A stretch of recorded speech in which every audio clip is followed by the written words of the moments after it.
Welcome students.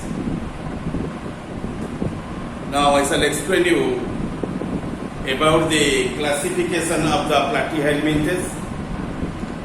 I already depicted the classes in the blackboard surface, and class 1 is known as Turbellaria. After then you find the Trematoda, then you find the Cystoda, okay, and you also find other one, and that one is called as what? Your known as your Monogenia. Mono, M-O-N-O-G-E-N-E-A, Monogenia. First of all, I will explain you about the Turbellaria, and it is a class 1. Turbellaria is a free-living organism under the platyhelminthes, and that group generally possessing some characters. Those characters are called as the general characteristic features of Turbellaria.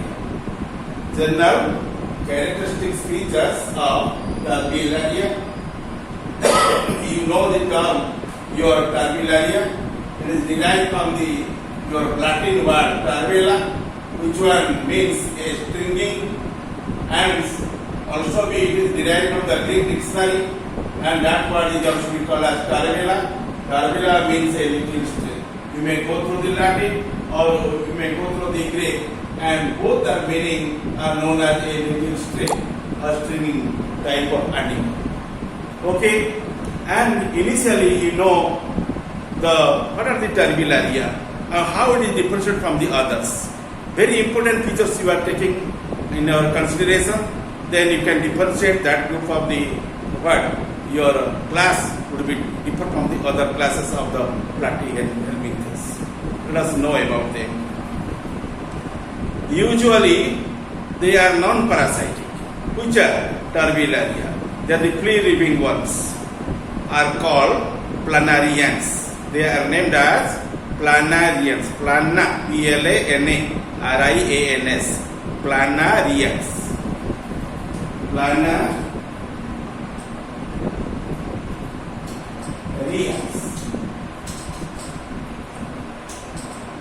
Turbellaria, otherwise called as your planarians. Okay? Usually they are non-parasitic and free-living wolves. Then they are the terrestrial, also be marine, some also species will be remaining in the fresh water.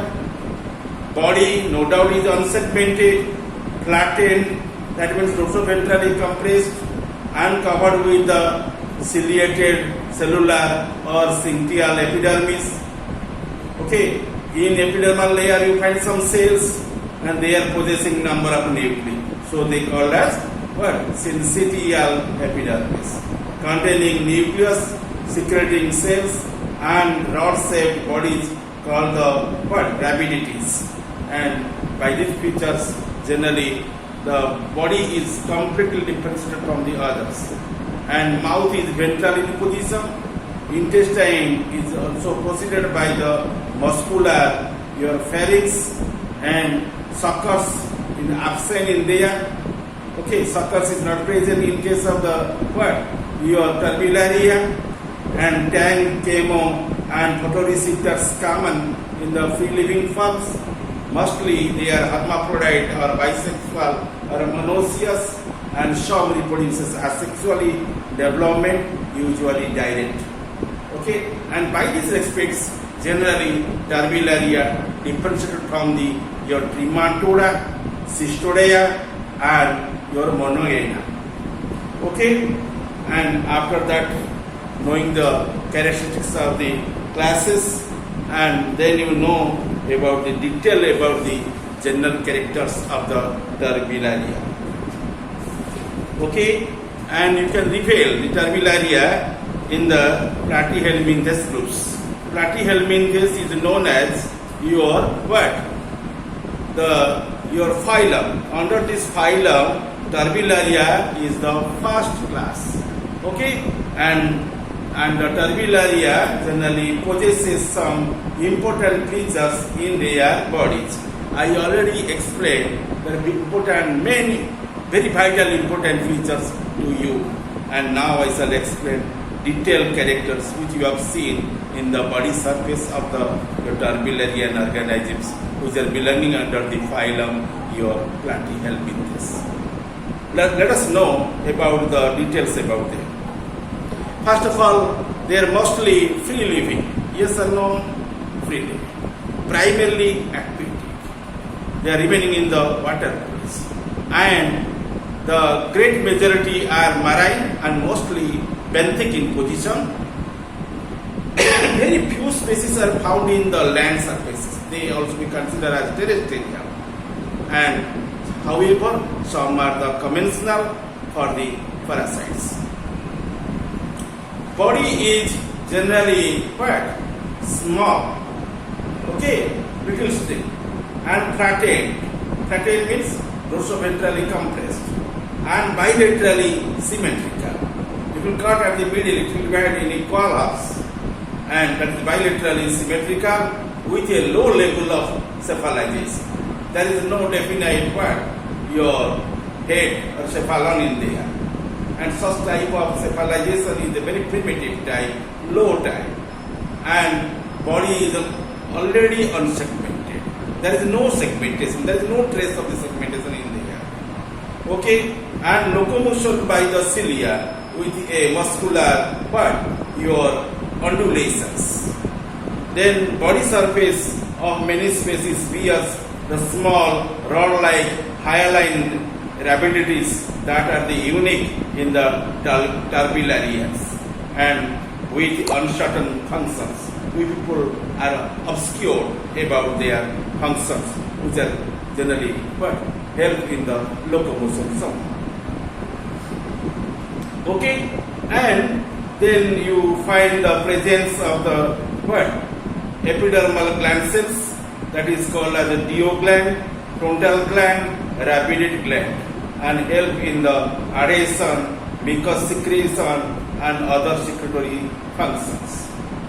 Next, and they are pigmented, and some may be bilaterally colored, and simple sac-like intestine with a simple pharynx, and in small size species, where in the large size species the intestine also be present, that is also be branched, but there is no anus in there.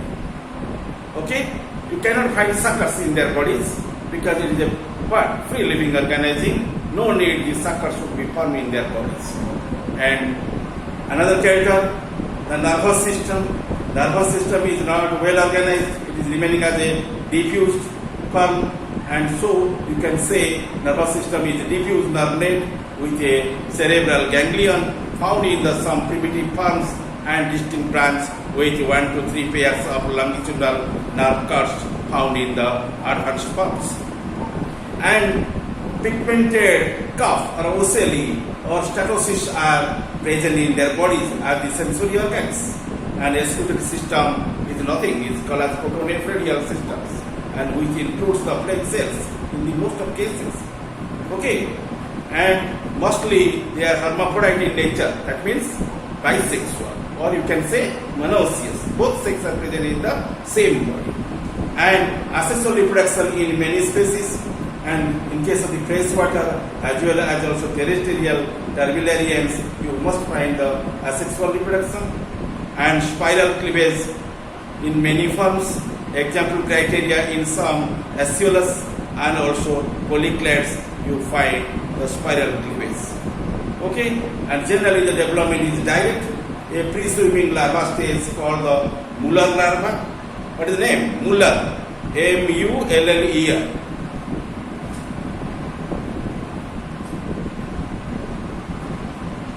Muller's larva. Larva stage is there. That is called as Muller's larva. And if the Muller's larva is remain in the life cycles, you must know that is the development is indirect. Okay, and Muller's larva is found in some forms like the few polyclads. Okay, and by this respects, the Turbellaria is quite different from the other groups or other classes in case of the Platyhelminthes. Okay, and it includes the following orders. The orders of the classes of the Terminalia are also included within the two groups of the basis of their organization, known as your Archoporan, that is the primitive egg bee or Terminalia. Other one also be remaining there, and that is known as your Neoforan or new egg bearers Terminalia, and these are the what? The branches which are generally arising from the your class. Okay, then after the subclass you know there are orders also. Okay, and here I close my description regarding the characters of the what Terminalia. Okay, which are belonging under the what platyhelminths. Okay, thank you.